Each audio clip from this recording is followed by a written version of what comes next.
Eric, I do want to ask you, when he touched on it, Raj touched on it, so now's a good time to talk about it too. The John Cena retirement tour, a lot of people were kind of frustrated with this past weekend. I mean, they had more press for this show than any show besides WrestleMania all year. I mean, they were all over ESPN to the point that last Saturday on game day, which is a staple amongst college football fans, before they picked football games, Eric, they picked, who do you have tonight, Brock Lesnar or John Cena? So that's about as prime time and mainstream as you can get. But then before the bell rang, we saw Paul Heyman reunite with Brock Lesnar, and Brock Lesnar pretty much just ran through John Cena. And I kind of thought and assumed the only way this makes sense is if in John's final match, he finally beats Brock Lesnar and overcomes him. And maybe that's the story, is that he'll beat Brock in his last match. But Brian Alvarez has come out and said that is not the plan. They've wrestled for the last time. And John Cena just took an ass whooping on his retirement tour. People are upset by this. You used to book for Heat. Eric, what do you think of that creative? If the story going forward is as you previously laid out, and this ends up with John and Brock in John's final match, and John finally overcomes, it's a redemption story. Yes. I love redemption stories. They always work for me. If it's a Disney redemption story, I'll actually shed a tear or two. If there's a dog involved, I'll be a bawling idiot. So I hope that that is the case. If it's not the case, and it was just what they did that night, that would be worrisome to me. That would be worrisome to me, because look, I don't want to speculate. I don't like doing that. I don't like when other people do it, so I'm not going to speculate. But if it's part of a story, I think it'd be a great story, because redemptions always work. If it wasn't part of the story and it was just, well, here's what we're going to do tonight and why, not good. But we'll find out. Raj, have you heard the rumor and innuendo that allegedly that creative was changed the morning of? Eric, I don't know that you saw this, but there was a report that said going into the show all week, creative had it that John Cena was going over. And allegedly that changed that morning. What do you make of that, Raj? Have you heard that?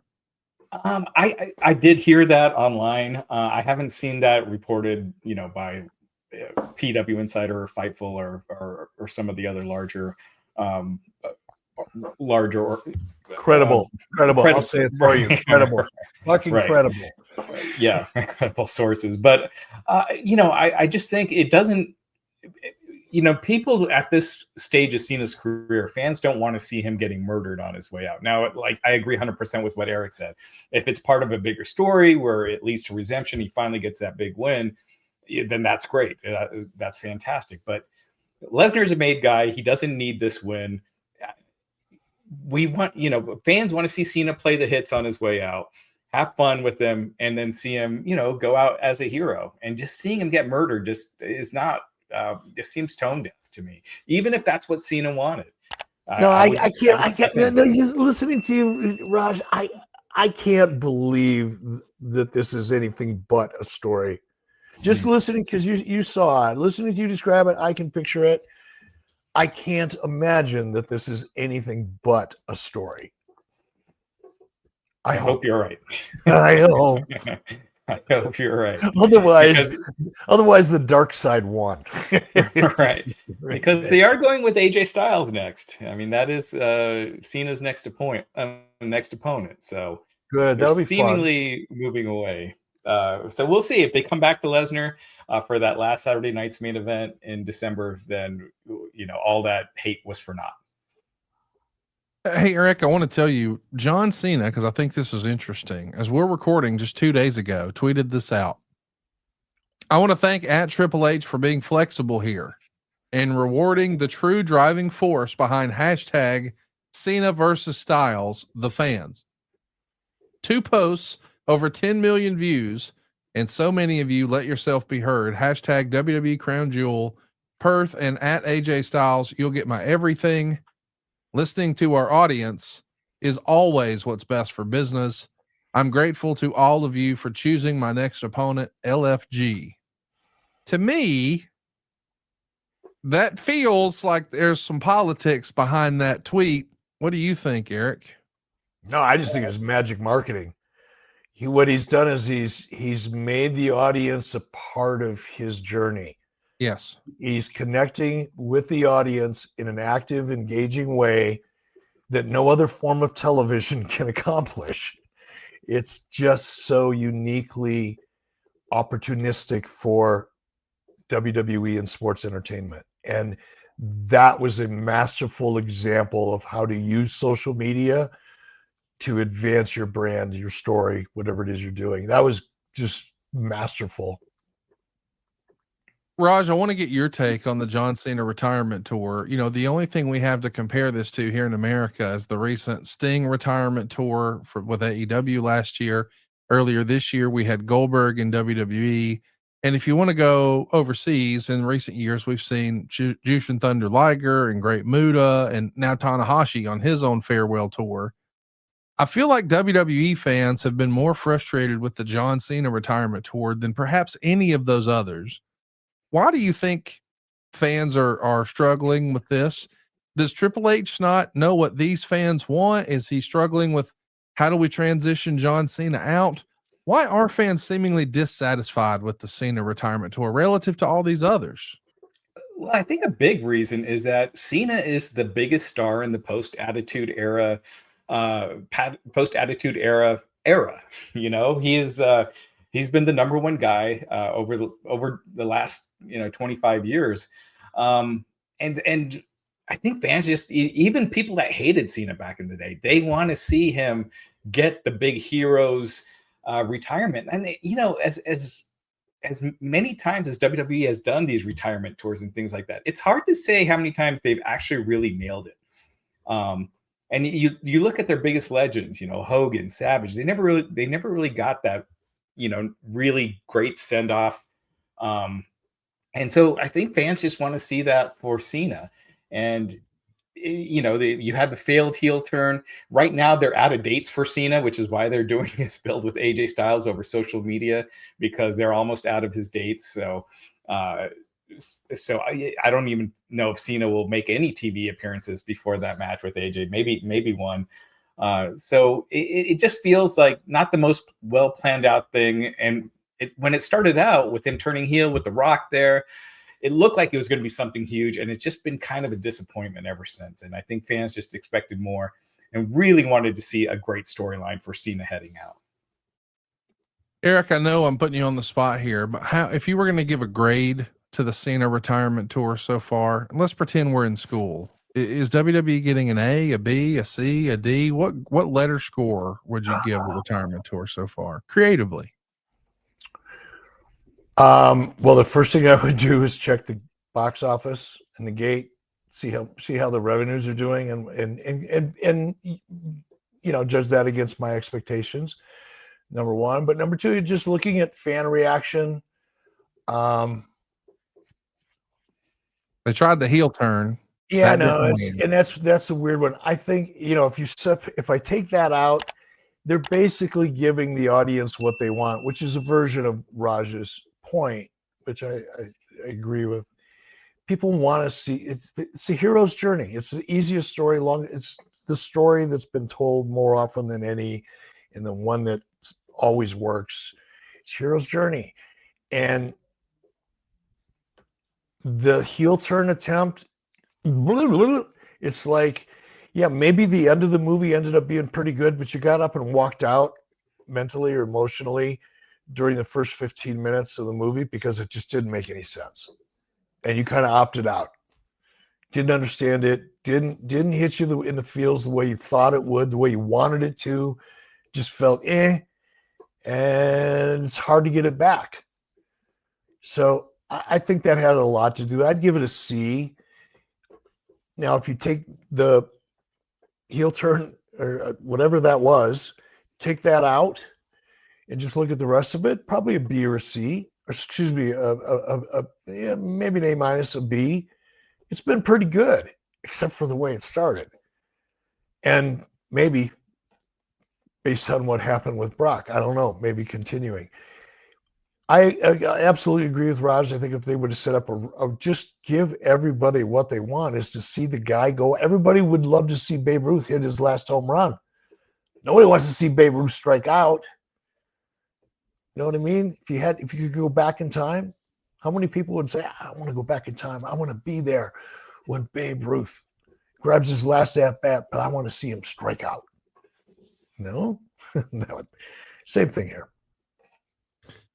Well, John Cena over on his Instagram posted a pretty classic photo where it's the guy pointing at his eyes. I'm the boat captain now. And I think the inference is he's going to try to put his hands on the steering wheel a little bit here as we wind down the retirement tour. And I think that's well deserved. Good for him. Creatively, though, at this point, can you still tell a story, Eric? Or is it better to just have a simple celebration of his career? Because we've got so few dates left, it makes it more challenging, right? Well, we just laid out a great story here, right? If they'll go with it, yeah. Yeah, that. Could they? Sure. Will they? Probably not, because there isn't a lot of time, unless he extends his tour to include WrestleMania, and he ends up with Brock at WrestleMania. Yeah, that'd be all right. It's funny you say that. Earlier today, Gorilla Position said exactly that. Granted, we don't know what John Cena's schedule is like, but at this point, extending his retirement tour to WrestleMania 42 feels like the logical thing to do. It gives WWE more time to atone for the botched heel run at this year's Mania event, and a proper send-off on the grandest stage of them all feels like the most fitting way of all of these greatest of all times, rather than go out at a Washington, D.C. Saturday night's main event. Raj, what do you think? Is it possible that we may see John Cena at WrestleMania again? Well, they were looking to get, they're getting a site fee from DC for this match, and part of that site fee is based on it being John Cena's retirement match. So it gets tricky. I agree. Just from a fan perspective, that's what I would like to see. I think him him having his last match on a Peacock special, it's not even going to be on NBC anymore, just on Peacock, just doesn't feel like the right way to go out. If it was on NBC, that's a little different. So yeah, I'd love to see that. I think WrestleMania, but again, it comes down to Cena mentally. Is he just ready to go? He's been doing this for so long. His body's beat up. That would be the thing I would be like, because I saw a clip of John walking across the parking lot. It was one of those Hollywood Reporter type shots. It was B-roll. There was no interview or anything, but I was just watching him walk, and he didn't even know he was on camera. It was incidental in the shot. But you could tell I recognize that walk. I've seen a lot of guys with that walk, and it's usually accompanied by a myriad of other issues. So that's the real question, is how's he going to feel? Yeah. I do want to ask, Raj, as we're wrapping up this John Cena discussion, you mentioned that DC gave a site fee. Don't you also imagine that they pulled that lever with Peacock? Like, hey, by the way, if you'll re-up and give us a deal, we'll make sure it's not on broadcast. We'll give you the exclusive rights on Peacock, because they wanted a way to keep WWE fans sticky and not just abandon ship and go to the other streaming services, right? Yeah, absolutely. I mean, for NBC, with how much money they're putting into Peacock, as soon as that ESPN deal was announced, I think it was within a day, they announced the Peacock, the new Peacock deal, the extension, and they don't want to lose those customers because now the only reason to stay on Peacock is for archives for the next year or till the end of the year.